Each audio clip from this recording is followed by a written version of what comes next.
something. The other thing I'd like to bring up, if I may, yes, is the way you are now referring to Andrew Windsor. Yes, is that incorrect? That is absolutely incorrect. What should it be? Whatever you think about him, his correct title is His Royal Highness Prince Andrew. The paedophile's friend. And it's the same with Meghan. Everybody seems to refer to her as Meghan. She's not Meghan. She's now the Duchess of Sussex. Well, she's whoever she wants to be. No, she's not. Yes, That's she her is. title. Okay, can I say His Royal Highness Prince Andrew, the paedophile's friend? How many friends have you got that may have done silly things or bad things? None that have been jailed for it, Muffy. How many have you got? None that have been jailed, but I've had a number that have done silly things. You think that raping teenage girls gets filed under silly things? No, absolutely not. I think you've delighted us for long absolutely enough. Not. Alex is in Camden. Alex, what would you like to say? I think this is a witch hunt on Prince Andrew and Jeffrey Epstein. I think this is anti-Semitism. I think Jeffrey Good Epstein grief, I thought the last call was mad. Amanda is in Datchet. Amanda, what would you like to say? Hello there, yes. I just want to know, is it fair that we blanket the whole royal family for one member's actions? If somebody in my family did something wrong, would it be fair that everybody dissed my whole family for their actions? I don't know that anyone is doing that, are they? Well, I think that's what came over last night on the TV, was that, well, let's listen to it again. Let's listen to it again. Is the monarchy fit for purpose? Jeremy Corbyn. Needs a bit of improvement. Mr Johnson. The institution of the monarchy is beyond reproach. Where's the sort of tarring everyone with the same brush thing there? First of all, I think Jeremy Corbyn is in no position to... No, I didn't ask you that. I asked you, where's the tarring everyone with the same brush bit there in what I just played? Well, I think the monarchy needs some improvement, does it? I think it does. So you're agreeing with Jeremy Corbyn? I agree that... No, I don't think the monarchy needs some improvement. You don't think they should get rid of the man who hangs out with paedophiles? So tell me, if you are a friend... I'm asking you questions. Yep. Would the monarchy be improved by getting rid of a member who hangs around with paedophiles? No. Right. This is a fascinating phone-in, and I'd just like you to expand on that.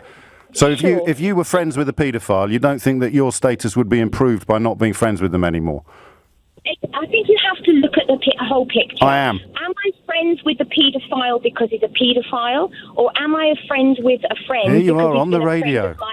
Here you actually Sorry? are on the radio, talking about the various circumstances in which you could be friends with a paedophile. I bet you didn't think this was going to happen when you woke up this morning, did you? Do you want to let me finish? Not really. Okay, then there's no point me phoning in. I don't like talking to people who can be friends with paedophiles, actually, or people who split hairs over it. But it's good that you agreed with Jeremy Corbyn. I bet you weren't expecting to do that when you woke up this morning either. I did not agree with Jeremy Corbyn. Yep. Welcome back to Harry and Meghan TV, bringing you insightful and thought-provoking discussions surrounding the British royal family. Today, we dive into an intense and heated series of calls on LBC's James O'Brien show, where listeners grappled with Prince Andrew's controversies and the broader implications for the monarchy. Prince Andrew, a name that has been synonymous with controversy and scandal in recent years. His name alone sparks debate. Every mention of him ignites a flurry of opinions and heated discussions. His association with Jeffrey Epstein, even more so. The connection between the two has been a focal point of media scrutiny and public outrage. The interviews, the denials, the sheer absurdity of it all, it's a story that writes itself. Each public appearance, each statement only seems to add fuel to the fire. But what's truly fascinating is the public reaction. People are not just passive consumers of this saga. They are active participants, voicing their opinions loudly and clearly. It's a topic that never fails to engage, to provoke and to captivate. The royal mess, as it unfolds, continues to be a source of endless fascination and debate. It's a witch hunt! The airwaves were buzzing with tension. Barry, a caller from Essex, fumed. His voice crackled with anger and frustration as he spoke. They're only going after him because he's royal. I pressed him further, trying to understand his perspective. Why target him specifically? Barry doubled down, his tone growing more insistent. It's the Jews, isn't it? They control everything. The studio fell into a heavy silence. The weight of his words hung in the air.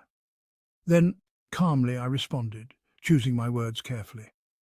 Barry, that's not an argument, that's prejudice.